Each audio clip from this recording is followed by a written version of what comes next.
that most men live lives of quiet desperation. It's one of my favorite quotes ever because it's true. You're just in this world where you just can't wait to just run away. But I think one of the reasons why these people have this deep-seated anger and resentment is there's a bunch of people out there that have these lives that are deeply unsatisfying, because I think there are so many people that are working all day long doing something that is deeply unsatisfying and almost painful. Yeah, soul killing. Soul killing. Yeah. They're stuck in traffic all day, and then they're stuck in a cubicle after that. They relish the time to take a shit in the bathroom and look at their phone. I mean, they literally do that. That's a highlight of someone's day. They get in traffic on the way home. They get home after that, they're watching television, and they're f***ed. If people have a regular day job, if you could just find some one thing that you do as a passion project and just keep building on it, just keep watering it, keep adding fertilizer, keep giving it attention, keep giving it focus, and you can escape. You can escape, and you can be self-serving. You could be okay. You're going to be okay. Making furniture feels good. If you make furniture for a living, and you feel a great satisfaction out of that, and you sell that furniture, look, man, if you can do that, you could cut those corners perfectly and sand everything down nice and stain it, and then it's done, and you get the satisfaction, and you sell it to someone, and that pays your bills. That is infinitely more satisfying than being stuck in some fucking cubicle working for someone that you don't want to work for, having to have these stupid fucking office meetings, talking to people in human resources, sitting down with your supervisor where they evaluate your job performance, and you're not really, you really need to be enthusiastic about this company. This company is your future. This kind of like, you're like, fuck, kill me now.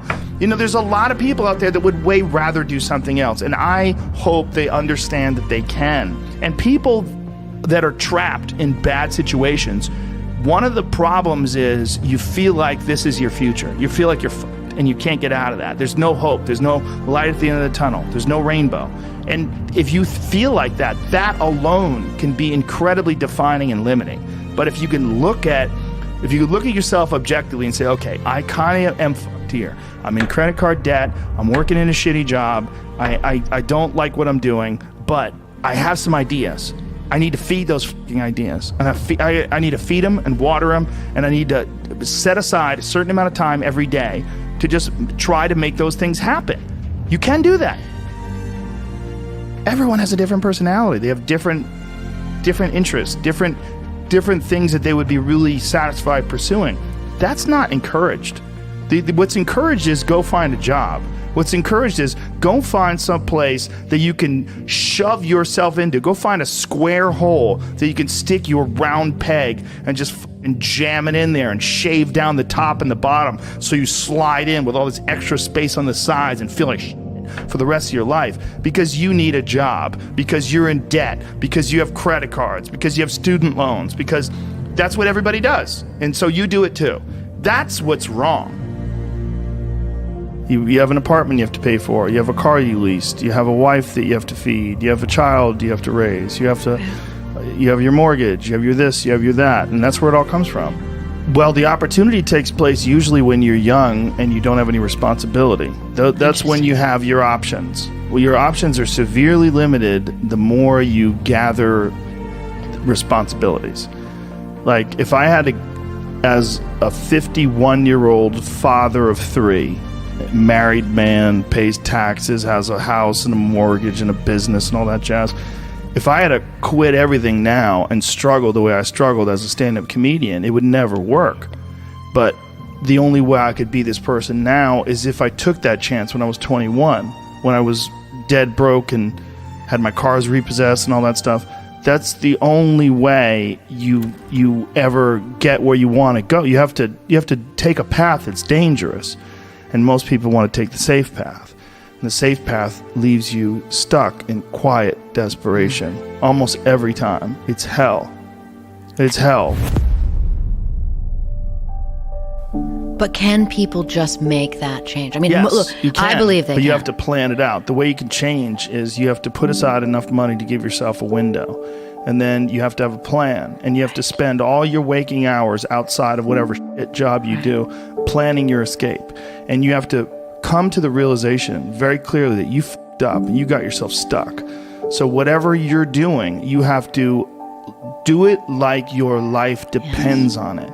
And whether it is you're trying to be an author and if you're gonna try to be an author and you're working 8 hours a day plus commuting plus family responsibilities or whatever else you have, whatever time that you have to attack like you're trying to save the world. You're trying to save your life. You don't want to drown.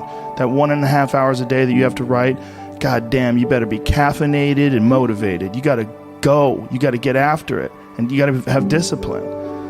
Most people don't have those things. Most people don't understand what it's like to really go for something and to know that the consequences of not doing that are horrific. I think here's an important thing too. Failure is important. It is important. I think failure teaches you things that you don't learn from success. I think failure gives you an opportunity for self-examination. It also gives you a feeling that is very uncomfortable. And that very uncomfortable feeling helps you grow. That when you feel like you screw something up, like when I've had bad podcasts, my podcast has always gotten better afterwards. When I've had bad stand-up sets, I've always gotten better after that, because those bad sets motivate you. They give you a perspective like, hey, here's some clear examples of where you f***ed up. Yeah, what not to do. Yeah, don't look at these failures as like proof that you suck. Look at them as opportunities for growth. Look at them as opportunities to be motivated to do better. You have to make mistakes. You've been there, you feel it, you understand what it is, and then you have that time to adjust. That's why losing in life is so important. Whether it's getting dumped, getting fired, losing a game, loss. Those feelings where things didn't work out your way, that's important, because it lets you know this is the bad feeling that comes when it goes wrong, and you improve, and then it makes the good feelings of victory all the better. And I mean that, in a relative sense, like even getting good at something. Forget about victory, like making a terrible book that gets rejected by every publisher and then writing a really good one and people accept it and you're like, fuck, I got better. Yes. Like that feeling. Interesting, yeah. Those feelings of failure are really critical for your motivation. You see an old person walking down the street, you go, oh, that person's always been an old person. No, that was a baby. That was a baby that became a 90-year-old man. There's a progression that you're not witness to. You don't see it. And that takes place in everything. It takes place in authors. It takes place in comedians and musicians. There is a starting point, and then with time and focus, and as long as you reevaluate and reassess and constantly objectively look at what you're doing and then pursue it with passion and focus, you get better at things. Don't be scared of failure. I think failure is awesome for you. And that's one of the reasons why, like I said, I like doing things that I suck at. I just feel like people need inspiration and they need guidelines. And if as long as you could just start moving, just get action, like just movement. So for a few months, I was staying with my grandmother, who was on death's door she lived like a year or so after I moved out. And she wasn't really aware of me anymore. She was not quite there anymore. And my grandfather, who was struggling to take care of her and just seemed sad. And I remember thinking, man, this life is temporary. Like this experience that I'm experiencing right now as a 24-year-old man, like this is not going to last. Like this is the prime of my youth. And it like hardened my ideas that like, you got to get going. This is going to happen to you too. It's going to happen to all of us. And you think that you're this static thing, like you stay in this same exact state. It's not true. It's an illusion. All those people that you see that are old people that are walking down the street with their backs hunched over, that you're going to reach that age someday. It's going to happen. And if you don't pay attention and it all goes wrong, you could wind up looking like that guy. You could wind up thinking and behaving like that guy. It is a slow ebbing of the life force of the body it's going to drain you. So get your fun out. Get your life out. Just live. You got to live. It's fucking coming. And you got to remember, because if you don't remember, you're going to sleep in. If you don't remember, you're not going to get anything done. If you don't remember, you're not going to have the same focus and determination that you would have with the understanding this is a temporary experience. over time, I've learned that these people, you're not going to fix them. I used to want to fix them when I was young. I used to want to go, hey man, I see what you're doing. Like, dude, don't do that anymore. Listen, just do this and stop doing that and start doing this. And if you just work towards this, you could be successful. And then a week later, the guy's doing the same shit. And you're like, okay, Right. I'm wasting a significant amount of my energy on someone who doesn't want to waste any of their energy on themselves. And so managing the community and the tribe that you're in, making sure that you're a good member of that tribe, that you're doing your part. When you're around happy, inspirational people that are successful, it makes you feel better and you get inspired. And if you act on that inspiration, your life will be more fulfilled. And it's not just inspirational in terms of financial success, but in terms of doing difficult things, whether it's running 100 miles, it doesn't pay you a god thing other than the wealth of the knowledge that you can push yourself to such an extreme, or anything else, whether it's someone who becomes really good at playing chess or someone who's really good at martial arts or whatever it is. There's a great feeling in these overcoming these difficult things. I think a lot of what happiness is a management issue, and decisions that you're making right now, like you could be in a shit state of mind right now, but you could make some decisions to adjust that, and over the next couple hours, you'll get to a much better place. It's good to treat other people the way you would like to be treated yourself. It's like a fucking golden rule, and there's a reason for it. And that reason is that we're connected in some strange way that we don't totally understand. And unless you are good to other people around you, unless you're kind and friendly and warm and loving, you're not going to fucking enjoy this life. You're just not. You're going to be problems everywhere you go. You're going to have problems everywhere you go. You got to figure out a way to enjoy this fucking life. It's not because of anybody that may or may not have ever existed. It's because that's how you fit in better in the world. That's how you stay positive. And it doesn't have to be some shit that was written 5,000 years ago on fucking animal skins. That doesn't have to be the golden rule because it's old. You know, that's dumb. We need to figure out, like, now, today, what is, you know, the best way to live your life? What is the, you know, there's got to be ways where you can be putting forward the most positive energy. I mean, we know objectively what's causing pollution. We know objectively what's causing birth defects, and, you know, and we're taking in too much chemicals and not enough vitamins. We know objectively all this stuff. We know how to organize our world, and yet we don't do it. We know how to organize our health, and yet very few people do it. We know all these things. The right path to, like, being like a happy, healthy person is to do all the shit that we already know you're supposed to do. Take care of your body, take care of your health, take care of your mind, your stress, meditate, be kind to people. We all know that. I mean, you ask anybody, they know how to get by and to be the most evolved version of you that you can be. I mean, it's not like a magical checklist. If you talk to people about it, you said, okay, here you got a person, you want to improve them. What are the things that you're going to do to them? Okay, well, if I was a life coach, the first thing I would say is this guy's got to get on a diet that makes him healthy. I don't mean a diet just to lose weight. I mean just healthy foods in your body, many, many vegetables. Start working out your body and get a better sense of, like, how this machine feels when it's moving, it's flowing better, there's less tension in it, your mind feels like relaxed, and you enjoy every single moment of the day better. Step one, everybody knows that step, right? What's step two? Be cool to people. Be nice to as many people as you can. Smile at as many people as you can. Have them smile back at you. Tip well when you go to restaurants. Just do the most you can. Be as nice as you can, and just still manage to not have people walk all over you. Just get through this life as nice as you can.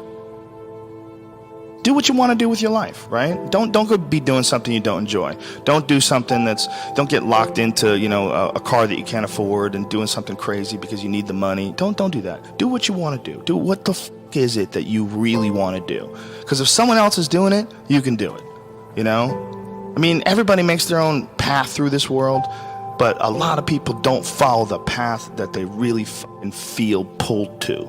You know, just for whatever reason, they got negative programming. You know, when they were kids, someone told them they couldn't do it, or told them to take the shortcut, or take the shore route. That's a sad thing, man, when you talk to dudes, especially like talented dudes, and they don't follow up with what they want to do. You know, it sounds like really hippie, but true happiness comes from making other people happy. True happiness comes from being around happy people and enjoying each other's company.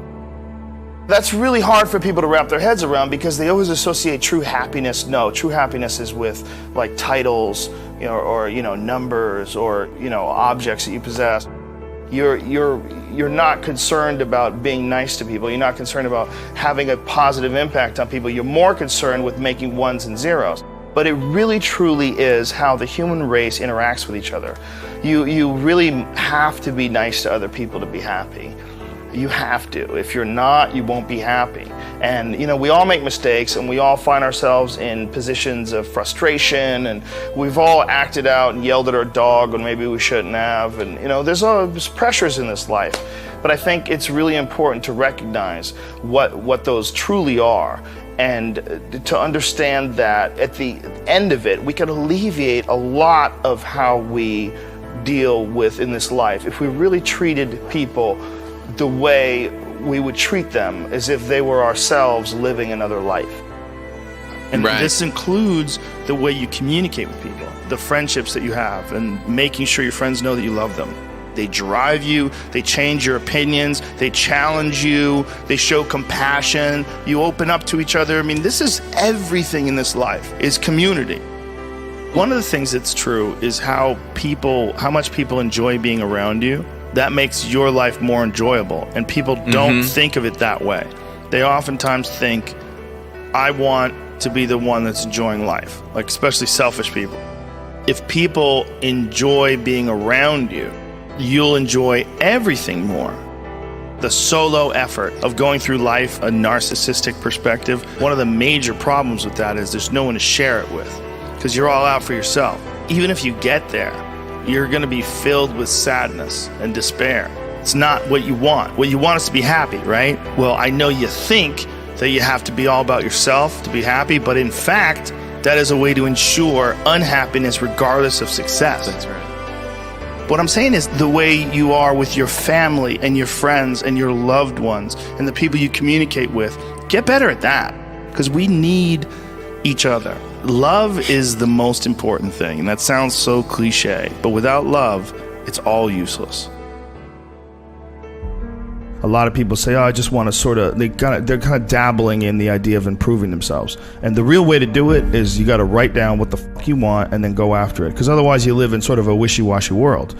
If you decide, I'm going to get down to bang, I'm going to do this, I'm going to run a marathon in less than 5 hours, I'm going to, whatever the fuck it is, you got to write that shit down and go for it. What I tell people is the best advice that I've ever heard, the best advice I ever came up with, is that live your life like you're the hero in your movie. And right now is when the fucking movie starts and your life is a shitbag disaster, like every fucking Arnold Schwarzenegger movie where he wakes up and makes a blender full of pizza and ice cream, and that's what you know what I mean? Yeah. Those guys where they're like on the brink, they put the gun in their mouth and they put it down because they see a photo of their daughter.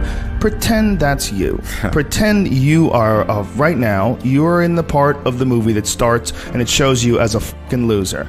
And just decide not to be a loser anymore. Live your life like there's a documentary crew following you around and you are analyzing your own behavior. Do what you would want to do so that your kids one day would look back at it and see that documentary and look on it with pride. Like, wow, my dad was a bad motherfucker. He really did what he had to do. Wow, my mom really got her shit together. I love a success story, but even more than a success story, I like a dude who fucks his life up and then gets it back together again story. Those are my favorite stories.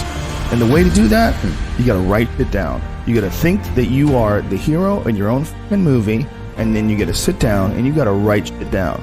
Write down what you need to do. Most people play the role of the victim in the movie, right? Sure. Yeah, this life is fucking me over, man. I could have had this and I should have had that. And why does this guy get that? And why does that guy get this? And all things that are completely unrelated to you. Yeah. All things that you find other people's success as a downfall in your own existence. Instead of being inspired, instead of choosing to be positive, instead of like improving constantly on the direction of trying to achieve whatever the you have written down, you just sit around and spiral, There's nothing more miserable than sitting around someone who's fucking complaining all the time. It is one of the most annoying things ever. Everybody hates it. When someone just sits around and they complain about their life and they don't do jack shit about it. And you tiptoe around it, you don't know what to say. Well, she gets upset when you bring that up. I don't want to bring that up. And you want to go, you fucking crazy bitch, you know what's wrong with your life. Yeah. Stop announcing it to everybody else and go out and fix that shit. Well, when I was 21 and I was first starting to do comedy, that's when I was really devouring as much of it as possible, because I was trying to figure out like how to not be so lazy, how to be motivated, how to get shit done and how to like find the correct path and think about things correctly. I would follow all this personal power, like you had workshops that you would do, like little like notebooks and shit, fill out and things to talk about and things to concentrate on. Like if you did do it, it would help you. But really what it's all about is just getting your shit together and moving. Just go do something. Just doing it. Just doing it makes you do more. Like do more hard shit. It makes you do more hard shit. Yeah. Understand that you want it bad, so you're willing to put into work and do things you don't want to do. It's what makes you have that confidence that you know how to push through, and the mentality that I'm the type of dude who gets it done. Like I'm not gonna waste my day just sitting around a hotel room. No, I'm gonna go to work. That's what I feel like is missing from a lot of people that are getting into motivational this, motivational that. They ain't doing shit. You gotta go do something. That's the number one thing, right? Is fucking action. Take action. Well, I think the one thing that discipline definitely does help you with is it helps you get things done. And when you get things done, when you actually do things, you have more success. If you have more success, and sometimes a big part of success is just not being fucking lazy and just doing it. Yeah. That's like 90% of it is just showing up. Get there and start working. Like you're not gonna feel perfect every day. If I only worked out when I felt good, I'd be a fat because there's a lot of days I don't want to do it. It's pretty much the same with everybody that actually gets good at something. There's got to be those days you push through, and they're probably going to be more numerous than the days you don't. And so the benefit of discipline in my eyes has always been that through discipline I get things done. I always say that I'm like the most lazy, disciplined person I know because I don't want to do it. Yeah. But I always do. You know, and that you have to sit down and you have to overcome resistance, and that the pro goes to work. And it doesn't matter if you're sick, it doesn't matter if you have kids, it doesn't matter what you're a pro and you go to work. And that just it puts it in your head that this is what I do. This is what, and you have pride in that. You know, and you're doing the work. Yeah. And out of that work, gems blossom. Yep. Little things, but you might have a day where you just write nothing but dog shit. So what? Show up again tomorrow, and tomorrow out of that dog shit, a flower will emerge. You never know, and that's the only way to really develop your potential 100% in anything.